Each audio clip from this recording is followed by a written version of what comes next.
삶에는 기본이라는 것이 있습니다. 모든 것에 기본이 있죠. 운동의 기본은 달리기입니다. 그래서 모든 운동의 기본은 달리기라고 할 수가 있습니다. 여러분, 미술의 기본이 뭔지 알아요? 미술의 기본은 선긋기입니다. 그래서 처음에 그림 배우러 가면 선긋기만 계속 시켜요. 선긋기만. 저 드럼의 기본은 뭔지 아십니까? 드럼은 두들겨 패는 거죠. 처음 드럼 배우면 이것만 한 달을 시켜요. 새 파이프를 들고 타이어를 한 달 동안 때리는데, 드럼은 박자가 정확해야 되기 때문에 메트로놈을 틀어놓고 그 흔들리지 않게 계속 때리는 거죠. 기본은 단순하고 반복되는 것들이지만 중요합니다. 기본이 기초가 되기 때문에 그렇습니다. 기초가 튼튼해야 그 위에 든든한 건물을 지을 수가 있습니다. 그러면 신앙생활의 기본은 뭘까요? 그럼 신앙생활의 기본은 무엇일까? 신앙생활의 기본은 예배입니다. 신앙생활의 베이스 캠프, 신앙생활의 중심은 교회라고 할 수가 있습니다. 그리고 그 교회의 중심은 예배입니다. 예수님을 처음 믿게 되면 교회에 소속되게 되고 예배의 삶이 시작됩니다. 예배가 신앙생활의 가장 기본이 되는 겁니다. 출애굽한 이스라엘 백성들이 시내산에서 하나님과 언약을 했습니다. 너희는 내 백성이 되고 나는 너희의 하나님이 되겠다. 서로 언약을 했어요. 그리고 하나님께서 너희가 이제 하나님의 백성이 되었으니 하나님의 백성으로 이렇게 살아야 한다 하고 삶의 규범을 주시는데, 그것이 율법입니다. 이 율법의 핵심이 예배입니다. 시내산에서 받은 율법은 크게 5가지로 구분이 되거든요. 성막, 제사장, 절기, 제사법, 성결법, 이렇게 되어 있어요. 성막은 예배 드리는 장소입니다. 제사장은 예배를 인도하는 자입니다. 절기는 예배 드리는 때를 말합니다. 제사법은 예배를 드리는 방법을 말합니다. 성결법은 예배 드리는 자의 삶을 이야기하고 있습니다. 예배는 하나님과 우리의 관계의 기본 중의 기본입니다. 어떤 사람은 예배를 좀 무시하기도 합니다. 내가 신앙생활 몇 년인데, 기본을 무시하는 거죠. 내가 누군지 알아? 내가 이 분야에 30년이야. 내가 누군지 알아? 내가 이것만 40년 했어. 그러면서 기본을 무시하죠. 그러면 그 사람은 얼마 못 가서 자세가 흐트러지고 체력이 고갈됩니다. 신앙생활도 예배를 소홀히 하는 사람은 겉모습은 그럴듯해요. 교회 생활 그럴듯하게 합니다. 그러나 허울뿐인 믿음이 되기가 쉽습니다. 여러분, 예배를 소홀히 하면 안 됩니다. 신앙생활을 오래 할수록 예배를 소홀히 하는 경향이 있습니다. 나는 고수니까 그 정도 기본적인 것은 안 해도 돼. 이런 심리가 작용을 하는 거죠. 교회 생활에 익숙해지면 예배를 하나님을 예배하는 자가 되는 것이 아니라 예배의 진행자가 되기가 쉽습니다. 그렇잖아요. 우리가 직분을 맡으면 이것도 신경 쓰고 저것도 신경 쓰고 예배 환경도 신경 쓰고 예배 분위기도 신경 쓰고, 그러다 보면 예배를 드리는 자가 아니라 예배 진행자가 됩니다. 특별히 방송실은 조심해야 됩니다. 방송실 예배 드리기가 쉽지가 않습니다. 방송실에 앉아 있으면 예배를 드리는 것이 아니라 예배를 어떻게든지 만들어 가야 된다고 생각하거든요. 조심해야 됩니다. 어떤 사람은 예배의 감독자가 되기도 합니다. 오늘 예배에 이것이 잘못됐고 이것은 부족했고 이것은 좋았고, 예배의 감독자가 되는 거죠. 그래도 예배의 자리에 그나마 참석하면 다행입니다. 슬그머니 예배를 빠는 사람도 있습니다. 교회의 어떤 회의나 모임을 핑계로 예배에 늦게 들어오는 사람도 있습니다. 나 정도면 예배 좀 늦어도 괜찮아. 나 정도면 예배 좀 빠져도 괜찮아. 이런 생각을 하는 사람들이 있습니다. 그러나 하나님은 예배를 귀하게 여기십니다. 예배를 무시하는 자를 하나님을 멸시한다고 하셨어요. 사무엘상 2장 30절에요. 나를 존중히 여기는 자를 내가 존중히 여기고 나를 멸시하는 자를 내가 경멸하리라. 여기서 나를 무시했다는 것은 하나님 앞에 드리는 제사를 무시한 것을 의미합니다. 예배는 내가 하나님을 존중하고 하나님을 경외함을 나타내는 기본 중의 기본입니다. 예배를 통해서 내가 하나님을 존중함을 나타내는 거예요. 그런데 오늘 본문을 볼까요? 6절에 이렇게 되어 있어요. 내가 무엇을 가지고 여호와 앞에 나아가며 높으신 하나님께 경배할까? 예배에 대한 고민이 기록되어 있어요. 어떤 고민이요? 내가 어떻게 하면 하나님께 예배를 더 잘 드릴까? 이런 고백이잖아요. 내가 뭘 가지고 하나님께 가고 내가 무엇으로 높으신 하나님을 경배할까? 어떻게 하면 하나님께 예배를 더 잘 드릴까? 하는 고민이죠. 내가 번제물로 1년 된 송아지를 가지고 그 앞에 나아갈까? 1년 된 송아지란 제일 좋은 제물을 의미합니다. 이스라엘 백성들은 1년 된 송아지를 가장 좋은 제물로 여겼습니다. 여러분, 가축을 출하하는 시기가 있잖아요. 출하하는 시기가. 돼지는 6개월 정도 키우고 출하할 때가 고기가 제일 좋다고 그래요. 알았어요? 몰랐죠. 소는 얼마 만에 출하하는 게 제일 좋을까요? 소는 보통 29개월에서 31개월이라고 그럽니다. 그러니 소고기가 비싸죠. 그동안 얼마나 먹겠어요, 소가. 닭은요, 여러분, 육계는요, 30에서 45일이라고 그럽니다. 30에서 45일 키워서 이제 육고기로 쓰는 닭을 내는 거예요. 그런데 삼계탕에 쓰는 고기는 또 달라요. 한 1개월 전으로 내야 삼계탕 고기로 좋다고 그래요. 그러니까 우리가 먹는 소고기는 29개월에서 31개월인데 하나님께 드려지는 제물로는 1년 된 송아지. 저 혼자 생각해요. 삼계탕처럼 하나님께서 어린 소를 좋아하셨나 이제 이런 생각을 해요. 삼계탕도 한 달짜리 좋아해요. 어찌됐든 간에 성경은 1년 된 송아지를 가장 좋은 제물로 생각해요. 그 다음에요, 여호와께서 천천의 순양이나 만만의 강물 같은 기름을 기뻐하실까? 이거는 풍성한 제물을 말하고 있어요. 천천은 얼마죠? 천천은 100만이에요. 만만은 1억이에요. 와, 천천의 순양, 그러니까 100만 마리 순양을 드리면 와, 그러니까 엄청난 재물을 말하는 거죠. 이왕이면 우리가 하나님을 예배함에 있어서 풍성하게 예배를 드리면 좋지 않겠어요? 그러니까 우리가 큰 교회들 보면 오케스트라가 쫙 등장해가지고 멋있는 오케스트라와 대규모 찬양대가 딱 서가지고 복장도 아름답게 쫙 갖춰있고 하나님을 쫙 찬양하며 기가 막히잖아요. 여러분, 이왕이면 그렇게 더 화려하게 하나님을 예배하는 게 좋지 않겠냐 하는 거죠. 여러분, 어떤 데를 방문해 보면요, 교회가요, 예배당 건물이요, 어지간한 시설보다는 음향이라든가 조명이라든가 이런 게 훨씬 낫습니다. 어디 다른 데 방문해 보면요, 음향이 형편이 없어요. 마이크 시스템이. 근데 교회 예배당은 마이크 시스템도 잘 돼 있고, 우리 교회는 조명이 그렇게 썩 좋은 건 아닌데 다른 데 교회 가면 조명도 뭐 기가 막히게 되어 있어요. 그러다 보니까 현대 교회 추세가 어떻게 되냐면 그 영상을 활용해서 하나님을 예배해요. 어떤 교회 봤더니 우리 교회 규모 정도 되는데 이 뒤에가 다 전체가 스크린이야. LED 스크린이야. 찬양을 하면 그 찬양에 맞는 동영상이 뒤에 쫙 펼쳐져요. 설교를 하더라도 그 설교 내용과 맞는 뭐 전쟁 이야기라면 뒤에 전쟁 장면이 막 동영상으로 플레이가 싹 입체적으로 설교를 하는 거예요. 이왕이면 그렇게 좀 풍성하게 하면 좋지 않겠냐 하는 거죠. 그래서 천천의 순양, 만만의 기름, 강물 같은 기름으로 하나님께 예배드릴까 하는 거죠.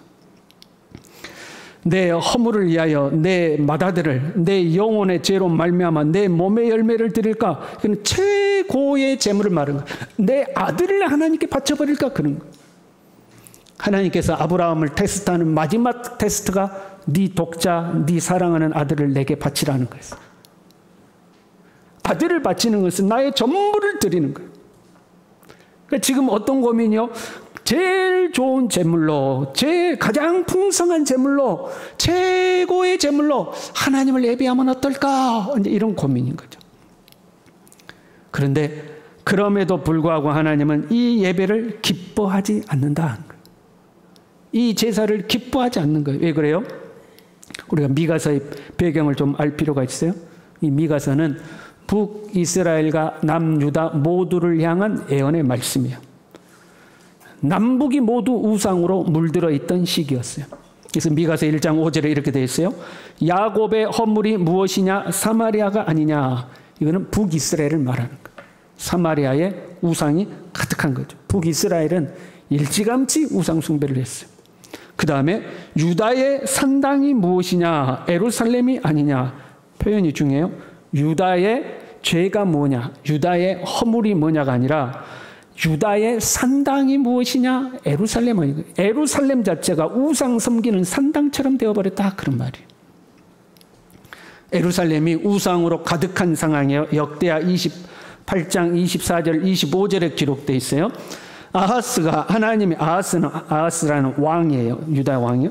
아하스가 하나님의 전의 기구들을 모아 하나님의 전의 기구들을 부수고 또 여호와의 전 문들을 닫고 예루살렘 구성마다 제단을 쌓고 유다 각 성읍에 산당을 세워 다른 신에게 분향하여 그의 조상들의 하나님 여호와를 진노하게 하였더라. 하나님의 성전 기구들을 다 부셔버리고 성전 문은 닫아버리고 거리 곳곳에다 우상들을 세워놓고 거기에서 분향하도록 했다 하는 거예요. 그게 예루살렘의 상황이었어요. 그렇게 곳곳에 우상을 만든 것도 문제지만 그것만이 우상 숭배가 아니었어요. 하나님 앞에 제사를 드리기는 드리지만 하나님 앞에 드리는 제사를 우상 숭배하듯이 드렸어요. 여러분, 우상이란 무엇일까요? 우상이란 기본적으로 어떤 형상을 만드는 걸 말하는 거죠. 어떤 형상을 만들었어요. 그 형상을 내 몸에 지님으로 또는 요구하는 어떤 행동을 취하는 것으로 거기에서 뭔가 신비한 능력이 나와서 내 소원을 이루어준다고 믿는 미신적 행위를 우리는 미신 또는 우상이라고 부르는 거예요. 대표적인 것이 부적이죠. 부적을 내 몸에 붙이면 그 부적이 나를 보호해 줄 것이다. 그래서 옛날 부모님들은 자식이 군대 가면 부적을 꼭 많이 가지고 야 팬티 속에 이거 꼭 지니고 다녀라. 그 부적이 있으면 총알이 이렇게 올라왔다가도 이렇게 피해간다. 부적 가지고 있어야 된다. 그것을 내 몸에 지니는 것으로 뭔가 효력이 나타난다고 생각하는 거죠. 간혹 이렇게 산 같은 데 가보면 큰 바위인데 이상하게 생겼는데 거기에 사람 손자국이 많이 묻어있는 그런 바위 있죠. 좀 흉측하게 생겼는데 그걸 막 그 왜 그래요? 그 만지면 임신한다더라. 아기가 없는 사람이 아기를 갖게 된다. 그래서 이제 그걸 자꾸 사람들이 만져. 그걸 만져서 뭔가 신비한 능력이 온다고 믿는 거죠. 저 남해에 금산에 보리암이라는 데가 있죠. 여러분 가보셨어요? 풍경이 참 좋습니다. 거기를 가게 됐는데 시차례에서 거기를 갔어요. 그랬더니 작은 암자인데 그 안에 이제 그 스님 한 분이 이렇게 헤드셋 마이크를 하고 불경을 애우고 있더라고요. 그래서 암자 밖에까지 스피커를 통해서 막 이렇게 이제 소리가 이렇게 나와요. 근데 가만히 뭔 소리인가 들어봐도 뭔 소리인지 모르겠어. 뭐 이렇게 해요. 그래서 사람들이 부처상이 있는 곳에 이렇게 들어가는 거예요. 그래서 내가 들어가지 않고 밖에서 고개를 빼꼼히 내밀고 뭐한가 봤어요. 들어가자마자 사람들이 합장을 하고 그 앞에 엎드려 절을 하면서 주문을 해요. 그래서 뭐라고 외우는가 봤더니 나무 아미타불 간셈보살 나무 아미타불 간셈보살 그러더라고요. 자, 가서 나무 아미타불 간셈보살을 외웠어요. 그 다음은 그 암자를 나오고 그 다음 나의 삶이 어찌 되든 간에 상관없이 내가 거기서 나무 아미타불 관세음보살을 애웠기 때문에 내 삶에 좋은 일이 생길 거라고 생각하는 거예요. 그걸 우상이요 미신이라고 그러는 거예요. 이스라엘이 지금 그런 제사를 드리고 있는 거예요. 그들의 삶은 하나님의 말씀에서 멀어져 있었어요. 16절에 이렇게 기록되어 있어요. 너희가 오므리의 율례와 아합 집의 모든 예법을 지키고 그들의 전통을 따르니 오므리와 아합은 북이스라엘의 가장 우상 숭배를 많이 한 대표적인 왕이에요. 그들이 만들어 놓은 율례와 예법과 전통을 따른다 우상 숭배하는 그 방법대로 했다는 거예요. 그래가지고 하나님을 예배하는 거예요. 그들의 삶은요, 7장 2절부터는 이렇게 되어 있어요. 경건한 자가 세상에 끊어졌고 정직한 자가 사람들 가운데 없도다. 경건한 자도 없고 정직한 자도 없고 무리가 다 피를 흘리려고 매복하며 각기 그물로 형제를 잡으려 하고 탁 숨어서 내가 어떻게 하면 저놈 뒤통수 쳐서 내가 뭔가 얻어내냐, 어떻게 해서 내가 저놈 한번 봐버리냐, 그러고 있다는 거예요. 두 손으로 악을 부지런히 행하도다. 그러니까 이 두 손으로 선을 행하는 것이 아니라 악을 행하는데 부지런했다는 거예요. 그럼 그걸 가르치고 지도해야 될 지도자들은요, 그 지도자와 재판관은 뇌물을 구하며 권세자는 자기 마음의 욕심을 말하며 나 뭐 가지고 와, 그럼 내가 그거 해줄게, 그 말이에요. 그들이 서로 결합하니 그들의 가장 선한 자라도 가시 같고 가장 정직한 자라도 찔레 울타리보다 더하도다. 가장 선하다고 하는 자가 가시 같다는 거예요. 막 찌른다는 거예요. 야, 저 정도도 그나마 다행이야. 저 정도 악랄한 것도 다행이야 싶을 정도라는 거예요. 이렇게 살면서 하나님 앞에 제사를 드리러 왔어요. 뭘 가지고요? 가장 좋은 제물로, 더 풍성한 제물로, 최고의 가치 있는 제물로. 왜요? 그 제물을 드림으로 그 제사가 자신의 죄와 허물을 사하고 자신의 삶의 축복을 가져올 것이라고 믿기 때문에 그랬어요.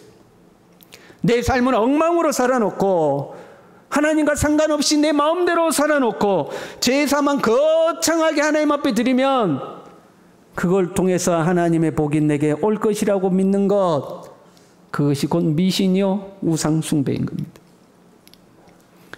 우리는 살아계신 하나님을 믿습니다. 하나님이 우리를 사랑하셔서 독생자 예수 그리스도를 이 땅에 보내주신 것을 믿습니다. 예수님이 우리의 모든 죄를 짊어지고 십자가에서 죽으심으로 우리를 죄와 사망의 권세에서 건져주신 것을 믿습니다. 이제 우리는 하나님의 백성이 되었고 하나님의 자녀가 되었고 하나님 나라의 상속자가 된 것을 믿습니다. 아멘도 안 하시고, 우리는 이 하나님의 사랑과 이 하나님의 은혜를 예배하고 경배하는 겁니다. 하나님의 은혜가 너무 크고 감사해서, 그 하나님의 은혜가 너무 감사해서 나의 최선을 다해서 좋은 것을 하나님께 드리고 조금 더 풍성한 것을 하나님께 드리려고 애쓰고 최고의 예배를 드리려고 하나님 앞에 우리는 노력하는 겁니다. 이 예배를 하나님이 기뻐 받으시고 하나님은 우리를 축복하시는 줄로 믿습니다. 8절에 이렇게 되어 있어요. 사람아, 주께서 선한 것이 무엇임을 네게 보이셨나니 여호와께서 내게 구하시는 것이 오직 정의를 행하며 인자를 사랑하며 겸손하게 내 하나님과 함께 행하는 것이 아니냐. 이 말씀을 오해하면 안 돼요. 아이고 예배 다 필요 없다. 1년 된 송아지 필요 없다. 천천의 순양이나 만만의 기름 다 필요 없다. 정의를 행하고 살면 된다. 선을 행하고 살면 된다. 이제는 예배고 뭐고 다 필요 없고 착하게만 살면 되는구나. 그 말씀 아니에요? 이런 정의를 행하고 인자를 사랑하고 하나님과 동행하여 사는 삶을 살고 나서 그리고 나서 하나님을 예배해야 된다, 그 말씀. 정의를 행하라고 말씀했어요. 미가서 3장 1절부터 이렇게 되어 있어요. 야곱의 우두머리들과 이스라엘 족속의 통치자들아 들으라. 정의를 아는 것이 너희의 본분이 아니냐. 하나님 앞에 정의를 행하는 것이 너희의 본분이 아니냐. 그런데 너희가 선을 미워하고 악을 기뻐하여 내 백성의 가죽을 벗기고 그 뼈에서 살을 뜯어 그들의 살을 먹으며 그 가죽을 벗기며 그 뼈를 꺾어 다지기를 냄비와 속 가운데 담을 고기처럼 하는도다. 그래 놓고 하나님 앞에 예배하러 왔다는 거예요. 인자를 사랑하며, 여기서 인자는 사랑이라는 단어예요. 하나님이 자기 백성을 사랑하는 그 사랑을 인자라고 그러는 거예요. 그 하나님의 사랑으로 사람들을 사랑해야 되는 거예요. 겸손하게 하나님과 행하는 것은 하나님의 말씀에 순종하는 것을 말해요. 다 같은 말이에요. 정의를 행한다, 인자를 사랑하며 겸손히 하나님과 행한다. 이거는 같은 의미인데 반복해서 강조하는 거예요. 이것을 한마디로 말하면 따라합시다. 말씀대로 사는 삶. 말씀대로 사는 삶이 있어야 되지 않겠냐는 거예요.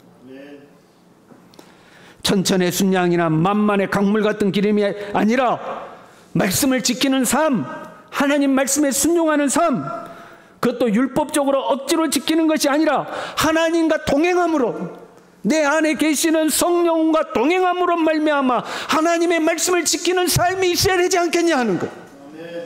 그리고 나서 하나님을 예배하라는 것. 하나님이 우리에게 주신 율법의 핵심은요, 하나님을 사랑하고 이웃을 사랑하라는 거죠. 이웃은 네 자신과 같이 사랑하라는 거고, 하나님은 네 마음을 다하고 성품을 다하고 힘을 다하고 목숨을 다해서 하나님을 사랑하라는 거예요. 하나님을 사랑함이 있고 그 다음에 예배가 존재해야 돼요. 내가 하나님을 사랑하기 때문에 하나님을 예배하고 경배하는 거예요. 그런데 그 하나님의 사랑은 없고, 하나님 앞에 나와서 뭔가 거창하게 드리는 예배를 통해서 하나님께 뭔가를 좀 내가 얻어낼 수 있지 않을까? 그것은 하나님 앞에 눈속임이요 거짓이요 속임수인 거예요. 그런 예배는 하나님 받지 않는 거예요. 사기꾼들이 그렇게 하잖아요. 나를 위하는 척하면서 내게 뭔가를 빼내려고 하는 거잖아요. 하나님을 사랑하는 삶이 없이 예배라는 그 행위 자체만으로 그것이 나에게 뭔가를 가져다 준다고 생각하면 그것은 미신입니다. 그것이 우상입니다. 우리는 오늘도 이 예배의 자리에 나왔어요. 그럼 우리 자신에게 한번 물어봐야 되겠죠? 나는 정말로 하나님을 사랑하고 살았는가? 나는 정말로 하나님과 동행하여 살았는가? 나는 정말로 하나님의 말씀에 순종하고 살았는가? 이 질문 앞에 사실 우리는 떳떳하지가 않습니다. 여러분, 하나님을 온전히 사랑하셨어요? 하나님의 말씀에 온전히 순종하셨습니까? 만약 우리가 하나님과 온전히 동행해야지만 하나님이 우리의 예배를 받으신다면, 만약 우리가 하나님의 말씀에 온전히 순종해야 하나님이 우리의 예배를 받아주신다면 우리도 불합격입니다. 우리도 하나님 앞에 불합격입니다. 그럼에도 불구하고 우리는 하나님 앞에 나왔습니다. 왜요? 이런 나를 사랑하셔서 독생자 예수 그리스도를 아낌없이 내어주시고 나를 자녀 삼아주신 그 하나님의 은혜를 의지하여 나왔습니다.